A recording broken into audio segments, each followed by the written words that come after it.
Hello and welcome at enthusiasts. I'm Salma Uche Okeke, the CEO of Uche Okeke Legacy, and I'm thrilled to have you joining us today. The wonderful Tamzin Lovell joins me, and we have the pleasure of hosting a truly exceptional guest today. But before we dive in, here's a quick reminder to our listeners. If you are passionate about art and interested in the latest developments in the art world, explore the resources we have provided on the Uche Okeke Legacy platform. Now, let me introduce our guest for today. Yadichinma Ukoha-Kalu is a self-taught experimental artist and illustrator based in Lagos and explores the intricacies of line, form, space, and boundaries across various mediums, including painting, drawing, sculpture, film, and digital platforms. Her multidimensional creations blend abstract elements, textures, and materials to evoke dynamic interactions within her work. With over 8 years of experience, Yadichinma has collaborated with both local and international artists and venues, earning prestigious commissions from institutions like the Zeitz Museum of Contemporary Art Africa and recognition as a featured artist on CNN's Inside Africa series. Continuously pushing the boundaries of her practice, she actively participates in panel discussions and engagements like the 2022 Africa Next event. She also fosters engagement through creative education, archiving, and interactive experiences. In addition to her tangible art, Yadichinma delves into the digital realm through her Instagram project of pure technical romance, using techniques like screen recording, GIFs, and collages to explore the intersection of virtual and physical reality. Her creative spirit is fueled by a fascination with processes and phenomena. She navigates life and the environment with childlike wonder and insatiable curiosity, and believes that every object, regardless of complexity, harbors unique universes and intricate systems. Without further ado, let's get started on this artistic exploration. Welcome, Tamzin, and a special welcome to our guest, Yadi. Yadi, welcome to the podcast. We're delighted to have you join us explore artistic legacies. Yadi, could you share with us your journey in the art world and how it has shaped your artistic identity? Yes, thank you so much, Tamzin, and thank you, Salma, for having me on this podcast. I'm very happy to be here with you, and thank you for the introduction as well. My practice started, I would say, as a child. I was very, very and incredibly curious about my environment and my world, and we were encouraged to play a lot. I'm self-taught, which means that I've just sort of spent time teaching myself and gaining skills over time, learning online, reading things. And it started as me just sort of trying out representational art, which is, I think, the points that most artists start from. You start off by like drawing portraits of family, which is what I did, and landscapes. And I realized that the feedback was always that this looked good or this looked nice. And I think for me, that was encouraging. For a long time, I wasn't really sure of what I wanted to grow up to be. Having the validation in this aspect of this like random skill that I was always playing around with was really encouraging.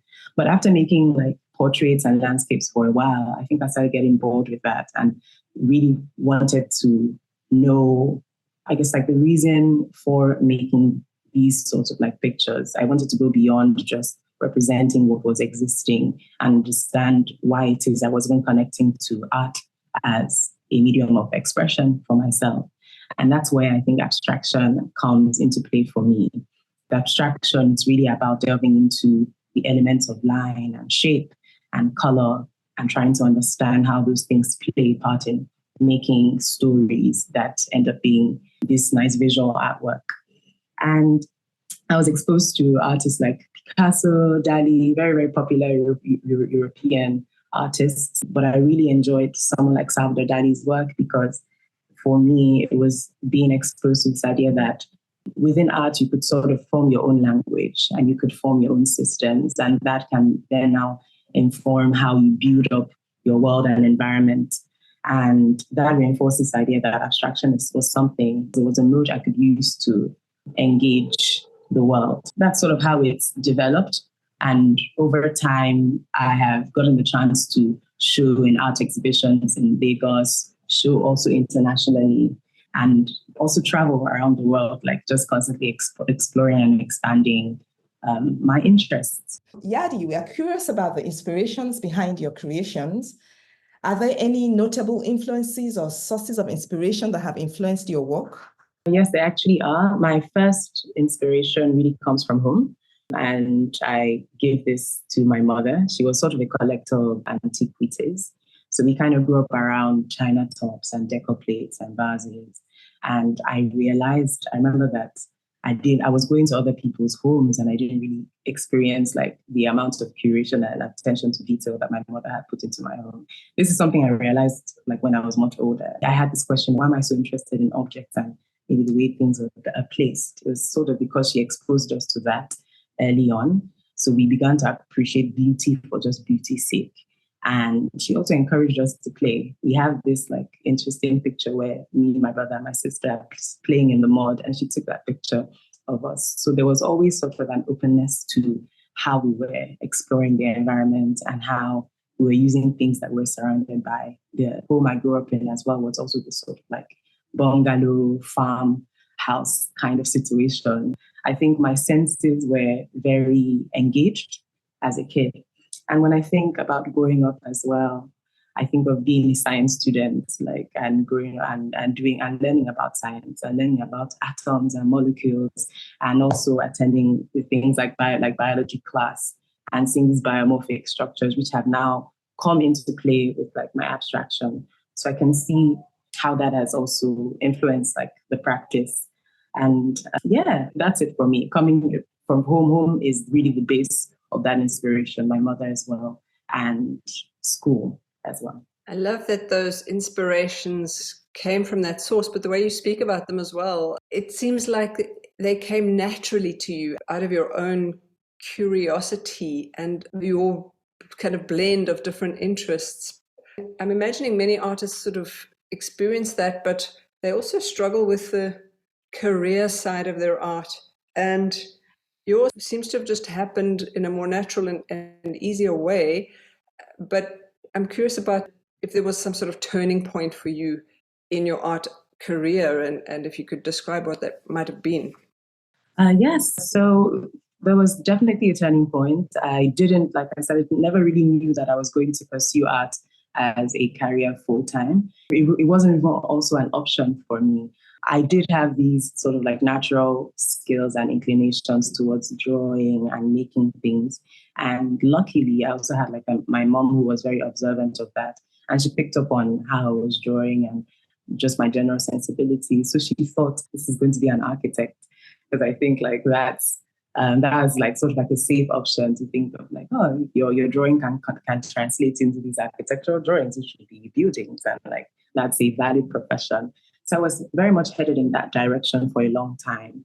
But somewhere down the line, I think around when I was 19, I found myself drawing constantly. Well, I'll say between the ages of 17 and 19, I had the opportunity to go to the UK and get some education around drawing classes and doing like a kind of like a foundation course, but still pursuing architecture. And I think that was the first time I had experienced myself really enjoy this learning process that felt very practical. And I just kind of carried on from that. From that, I had always had a sketchbook at my side, and that was, and I was always making things. But specifically in my career, I didn't even define myself as an artist for a long time because, again, I was literally just trying to figure it out. And I was trying to make sure that whatever it was that I was going to claim was something that was honest. I didn't want to just claim for art's sake. And I didn't want to also do it because I felt like it was the easy thing to do. I really wanted to make sure that it was something that I was drawn to and that I loved. And it wasn't until, I would say, 2017. I had a few exhibitions before this time, but they were mostly group exhibitions. And this was the first time I was going to have a solo exhibition show. And it ended up happening at a small skate shop called Waffles and Cream, based in Lagos. And I just remember sort of going through the motions, producing the work for this, and finding myself up at night drawing, kind of having this sort of like mad scientist moment, but like with art. And I realized that this is something I really love. Like I really enjoy this process. This is something I would spend my time doing. And I think I consciously made a decision there to say, oh yes, like I'm an artist and this is something I want to chase. And that moment was very special to me because again, for a long time, I had struggled with figuring out whether or not I had a specific purpose. And I think that really gave me, just engaging in that process as deeply as I feel myself into it, really validated that indeed I did have like some path that I was moving towards and I was good at it as well. Oh, wow, Yadi. Your artistic journey sounds really interesting. And for someone so young, wow. I'm interested, considering Uche Okeke's contributions to the art world, if there's any way he has impacted your artistic journey, what it could mean to you, perchance, and if you don't mind sharing that with us. Yes, definitely. Well, I think like practicing as a Nigerian artist isn't the easiest journey to embark on. Like I've had a great time forging the path I'm on, but I think sometimes it can be just like lapses that are sort of undeniable. For a long time, I was finding it hard to reference Nigerian artists. I was exposed more to European artists as opposed to like Nigerian and African artists that were also making the kind of work that I had grown to enjoy and who were also sort of documenting their own experiences and processes. So finding Uche Okeke for me felt really validating. I had heard about him for a long time, but I wasn't really familiar with his work.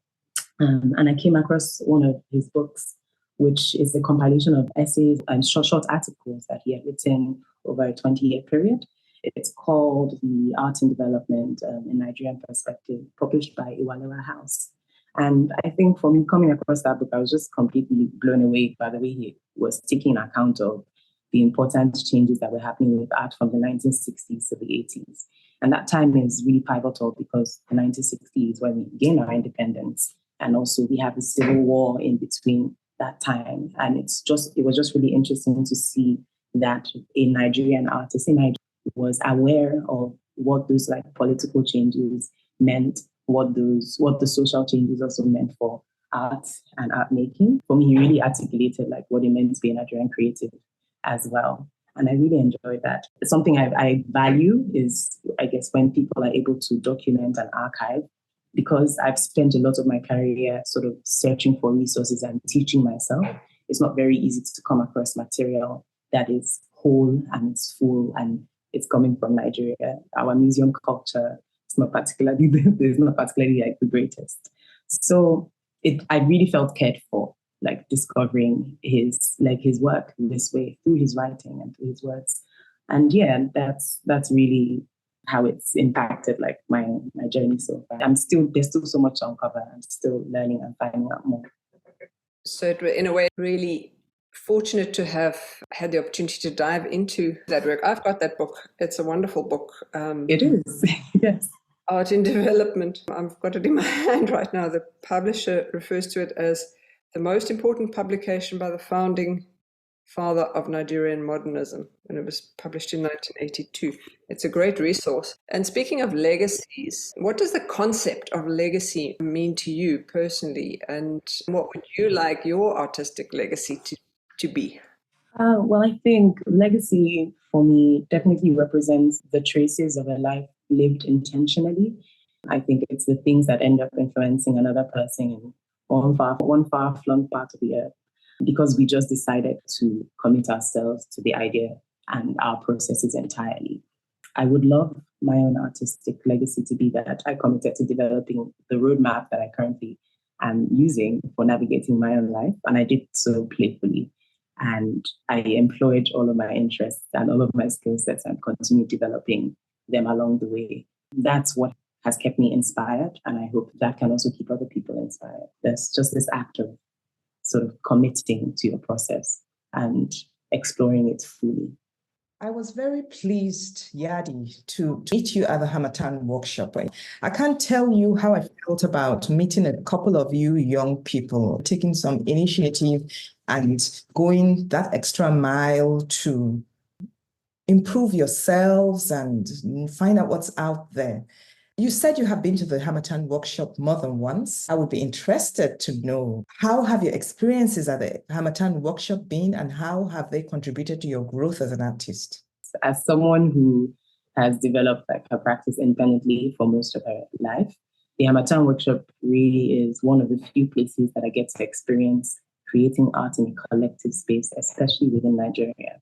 So participating within the workshop has really enabled me to feel like I have a community and like kind of belong as well. And we also get the chance to like really be surrounded by amazing artists that you otherwise would have no real connection or contact with.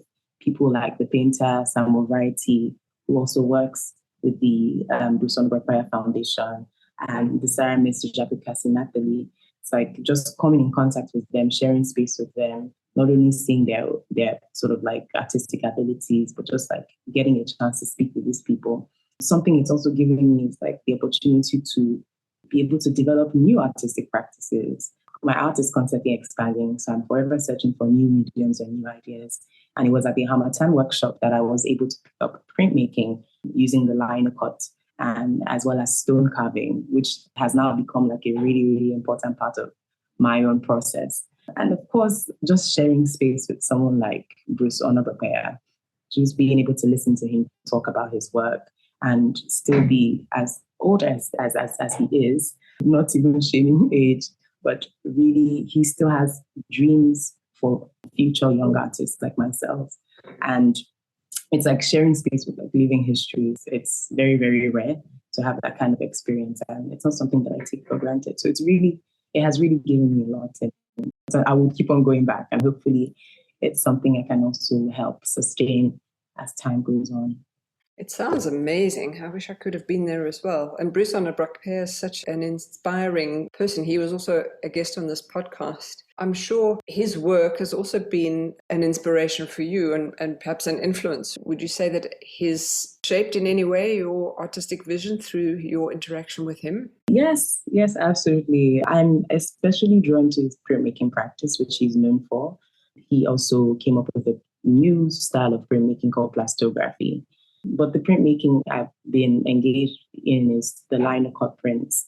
And I started that at the Hamatan workshop. I was just taken by it. For me, Professor Bruce is someone that spent a lot of time exploring sort of like the rich histories of Nigerian mythology, folklore, and spiritual practices. And it's not just the history that is sort of connected to his hometown, but also like across Nigeria. For me, he sort of knows how to expertly blend this traditional art and like contemporary practice, which like further drives this point of natural synthesis, which Uche Okeke coined as this idea of mixing contemporary and traditional practices. And it's really aligning with me, especially with where I am in my practice. I kind of have started a journey from abstraction, and I'm moving more into like social context and history now. So I'm just being proximate to his work. I can really see how he's taking all of these ideas that I currently am interested in and reimagine them and reproduce them. So I'm currently exploring Igbo mythology, for instance, because I'm Igbo. And to really be able to see his work, I can get like a better idea of how to like tell the stories that I'm trying to tell. And all the different techniques he's also used. Some I'm learning and importing into my practice. It's really nice to just be able to be around all of his work in that way. The Hamatan Workshop has a big gallery that's literally dedicated to Bruce's work. So you are in it, you live and work beside it. And yeah, I'm really curious to see what else like actually comes out of that as well. It sounds like such an exciting platform that he's created there. And you mentioned earlier in the context of your influences from home, that sense of being taught how to play, and that playfulness comes through. Just, I love the energy in your voice as you're describing those influences, and I just get the sense that you're continuously exploring and continuously producing work. And I'd love to hear about upcoming projects or exhibitions that you have in the pipeline, and what audiences that might be listening to this could look forward to in terms of experiencing your work. Yes, I'm constantly exploring many things at the same time. I think I get a lot of energy doing that, even though it can be tiring. But currently, I'm exploring residency opportunities across Africa. Last year, I had the opportunity to go to South Africa and Dhaka for a fair and a residency. And I've sort of been enjoying how that has been affecting my work. So I'm currently planning another residency in Cape Town, actually, for the month of May. And also there is bronze casting, which is a thought I've been carrying in my mind for a long time. This journey I started with trying to uncover and unearth like history and mythology practices started when I went to Benin in 2022. That's where this bronze casting history is very deep and rich. So I'm going there in April actually to try my hands on bronze. I have a few ideas I can't wait to like explore. And I'm very, very excited about it. Currently, there's an art fair that's in Lagos where I'm showing work that I developed at the Hamilton workshop. It's a stone and metal sculpture. And the art fair is currently the +234 art fair, Lagos.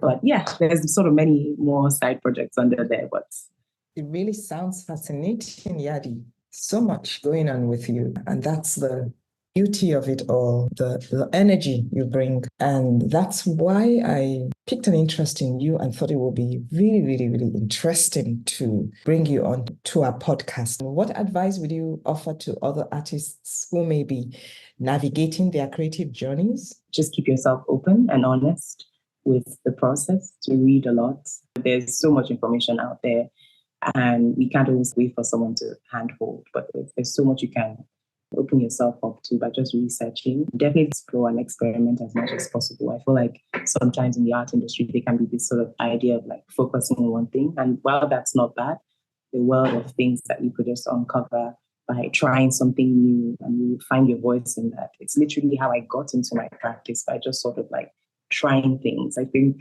definitely making efforts to explore also geographically, like actually travel, because that's something that's important for me at this point. After sort of growing up, I'm just like exploring and traveling, and it's really having a very tremendous effect on the kind of work that I'm making and how I'm also thinking of developing the work.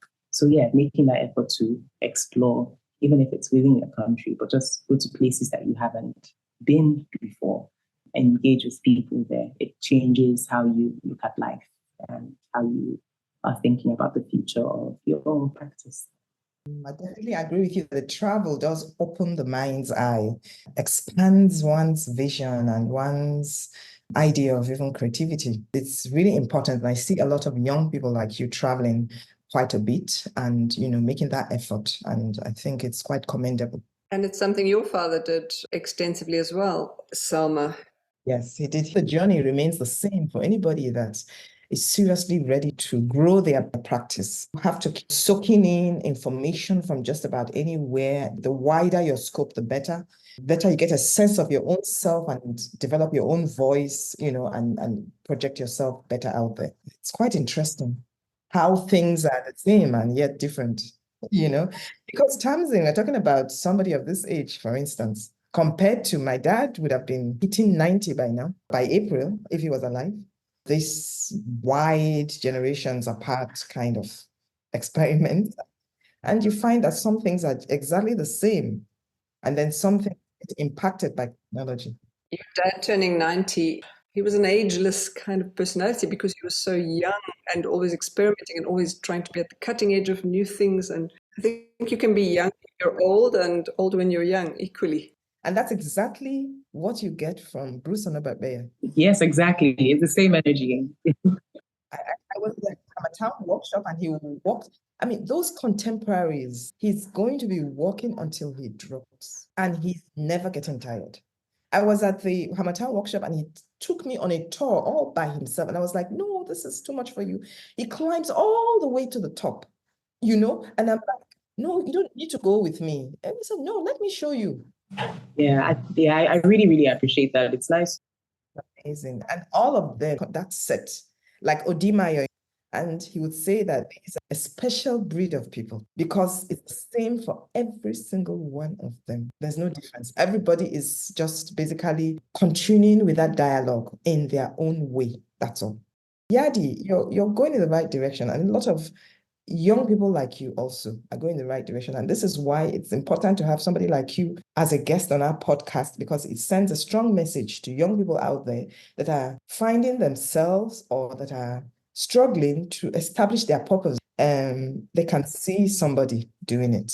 The world is sort of made up of these human beings and systems and structures, and inevitably, like, you're feeding back into the system by the way that you're sort of living your life. So just being able to be exposed to people like Uche Okeke, Bruce Prepare, see how they lived and worked is why I'm able to keep on going. And yeah, I will keep on keep on keeping on. And you're creating those opportunities for yourself for exposure through the residencies you mentioned, through kind of that geographic engagement, through these kind of workshops. So here's a surprise question for you, Yadi. If you could collaborate with any artist, living or deceased, on a groundbreaking project, who would it be and why? There are so many people I'd like to work with. Well, off the top of my head, and not just because we're talking about him, it would definitely be Uche Okeke. I really think that we align very much on why we do what we do. And there's so much I think I would have really loved to engage him in conversation, especially about his research into, for instance, like Igbo culture and mythology. And there's just something that I think I've also missed is this opportunity to sort of have a conversation with older artists and really sort of like nurture the kind of work that comes out of this kind of conversation. So yeah, like that's somebody that I can think of off the top of my head that I'd love to have met and be able to talk to and collaborate with. And that's amazing. That's really amazing, Yadi, because he was always, always, always a mentor. Just, to help you find yourself and find what's that important thing for you and help you to move in that direction. So he would have been a perfect person to talk with. It wouldn't be just about the practice. It wouldn't be just about techniques. It will be more about you and what would give you fulfillment as you journey on in this life. And people get surprised that what really matters to them in the long run, or where they want to put their energies in. A number of people that he was talking to never thought they were even interested in art until after they had finished speaking. They found themselves gravitating in that direction and found that, maybe they have been in this sector quite a long time without realizing it. You just needed to speak with someone that helped you to find yourself. That is the amazing thing about all of them. I'm sure you noticed it with Bruce Onobabeya, because it doesn't make you do anything. He just encourages you. I think that's something that I enjoy about discovering, especially Nigerian artists like this, because we can also get lost in this sort of like survival mode. So even that creeps into the art. And you're not really getting just go and explore. It's like, go and make the money. So it's nice. It's very refreshing to see people who can see from this perspective, where it's really about like purpose and it's about life and it's about participating actively in life, but like through art. In closing, I would like to thank our incredible guest, Yadichinma Ukoha-Kalu. I mean, it took us a while to put this together, but it was well worth the wait. I'm sure all of us will agree. We're grateful for your time and the richness you've added to our conversation. Tamzin, thank you for your dynamic presence as always. It's always a pleasure to share this creative space with you. And likewise, thank you. Thank you so much. It has been a lovely, lovely conversation. We want to thank our listeners for joining us on this artistic journey. Your passion for art fuels the spirit of this podcast, and we appreciate each and every one of you. Please explore Uche Okeke's artistic legacy on our platform. It's a treasure trove that continues to shape the narrative of African art. Until next time, remember, stay inspired, stay creative, keep the conversations flowing and the creativity blooming. And stay tuned for more coffee and Uche Okeke. Goodbye, everyone.